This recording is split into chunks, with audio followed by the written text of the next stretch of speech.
que foram desenvolvidas, aprimoradas para inovar o fazer artístico dentro do século XX. Mas antes de tudo, vamos falar um pouco a respeito do que é uma arte. Qual a função da arte?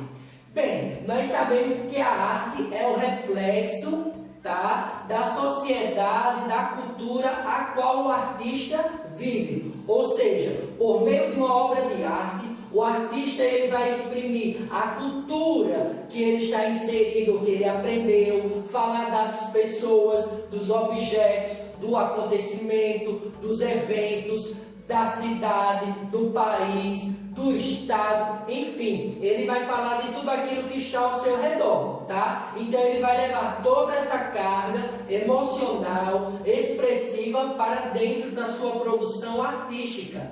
Então aqui dentro do século XX, nós vamos ter um movimento muito importante que é o cubismo, onde um de seus principais representantes é Pablo Picasso.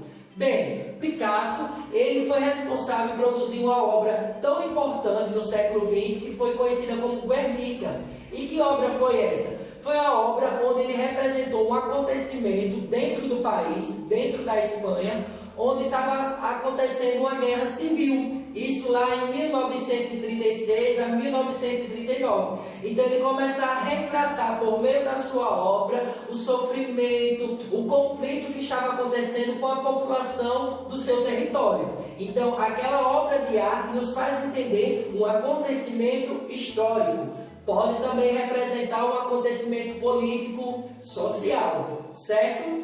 Além disso, nós temos Georges Braque. Vocês se lembram que nós já falamos dele dentro da pintura fauvista? E eu disse que ele também tinha uma grande importância e uma grande influência dentro do movimento cubista? Pois bem, ele está aqui. Além de pintor, ele era escultor. Então, ele desenvolveu uma técnica onde ele recortava o papelão em pedaços de formas geométricas diferentes, que era o material que mais se assemelhava à madeira, e depois ele colava em um pedaço de papelão maior aqueles pedaços, da forma que ele queria, produzindo suas obras de arte.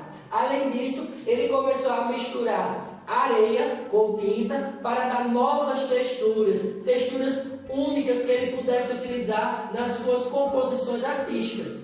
Ou seja, o cubismo ele vai trazer toda uma inovação também dentro do século XX e ele vai se desprender daquela forma a qual estava muito enraizada dos renascentistas, onde eles buscavam a todo custo representar com fidelidade, a realidade, a partir da perspectiva. Então o cubismo ele acaba sendo aquela técnica onde o objeto, para ele poder ser composto, ele era fragmentado em diversas partes para poder depois ser reunido e ser apresentado de vários ângulos, de vários pontos de vista. Por isso que o cubismo ele vai ter duas vertentes. Ele vai ter a vertente analítica, que é o cubismo analítico, e o sintético.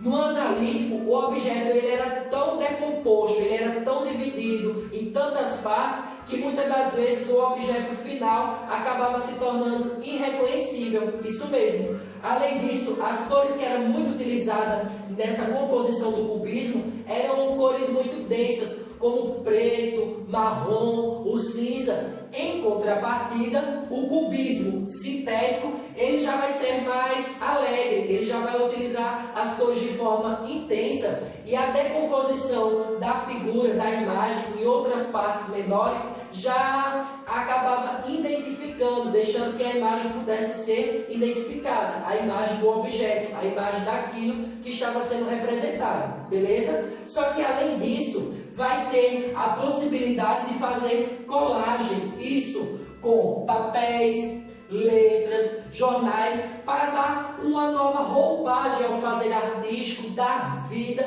e construir uma técnica própria de expressividade. Dentro das obras cubistas, a que primeiro foi considerada dentro dessa técnica foi As Senhoras de Avignon, que foi de Pablo Picasso. Ali vai ter várias mulheres que vão estar sendo representadas com máscaras de moda tribal. Vocês se lembram que dentro do século XX a arte tribal africana ela estava muito em alta? Então dentro do cubismo também vai ter essa interferência, essa influência. Além disso, tinha uma grande liberdade dentro dessa pintura nas cabeças, onde elas poderiam ser apresentadas de vários ângulos. Eu estarei disponibilizando essa obra no nosso vídeo, tá bom? Para que a gente possa finalizar, nós também temos aqui Henri Matisse. Vocês se lembram que ele foi um dos principais dentro do movimento fauvista? Só que aqui, dentro da colagem, ele também vai desenvolver um importante papel. Porque nos seus anos finais, ele vai construir obras a partir da técnica colagem. Ele começava a colorir determinados papéis com tinta guache e depois, de diversas formas geométricas, ele ia compondo as suas obras, tá? Com muita intensidade, realçando as cores. Então ele também vai ser muito importante, tanto no fauvismo, quanto também dentro da colagem. Só que esse perfil de estar apresentando o objeto em diversos ângulos, em diversos pontos de vista, já vem sendo trabalhado desde a antiguidade, principalmente por meio da lei da frontalidade.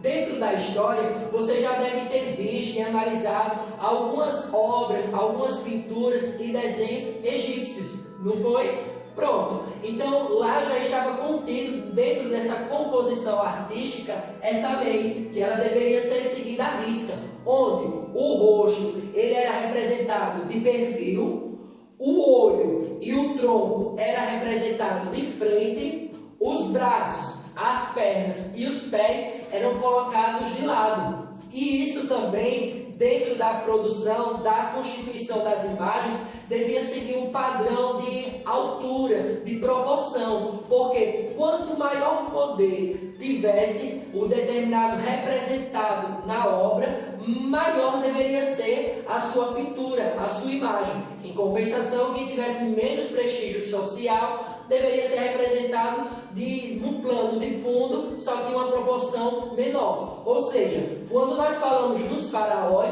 eles sempre vão estar elevados, porque tinha que seguir esse patamar de hierarquia. Então, quanto mais poder se tivesse, maior deveria ser a proporção da sua imagem. Quanto menor poder ou prestígio, menor a proporção. Deu para entender a influência? Então, dentro da colagem, vale a gente ressaltar que tanto a colagem como o cubismo, o dadaísmo, eles vão ser movimentos artísticos que vão se apropriar de técnicas que vão enriquecer ainda mais a arte moderna. E não vai ser diferente, vai poder juntar papéis, tecidos, para que você possa recortar, né, e dividir em partes que você quiser, em proporções que você quiser e constituir a obra que você quisesse. Não diferente dos demais movimentos artísticos, a colagem ela também vai ter um objetivo, ela também vai ter características próprias, ela vai ser uma forma comunicativa, uma forma de linguagem muito importante dentro do século XX. Então, dentro do cubismo, dentro da colagem, do dadaísmo, nós vamos ter essas características principais. Será que deu para você compreender a importância do fazer artístico e a importância que a arte tem em retratar e revelar acontecimentos do cotidiano, eventos, pessoas que marcaram a história dentro da arte, dentro da pintura, da escultura, da arquitetura, e que a forma que você pode criar a arte, uma obra ou um fazer artístico vai depender da sua imaginação, porque em outro momento nós falamos que para poder compor é necessário você reunir os elementos diversos que você vai querer utilizar na sua composição artística, mas além de tudo, além da técnica, da habilidade para produzir, você deve ter muita criatividade e imaginação. Eu espero que vocês possam inovar, abusar e usar da sua criatividade para compor algo seu, algo que seja característico da sua personalidade. E se você quiser disponibilizar, eu estarei aberto para prestigiar o seu fazer artístico. Afinal, sendo artista ou não, todo ser humano pode fazer arte.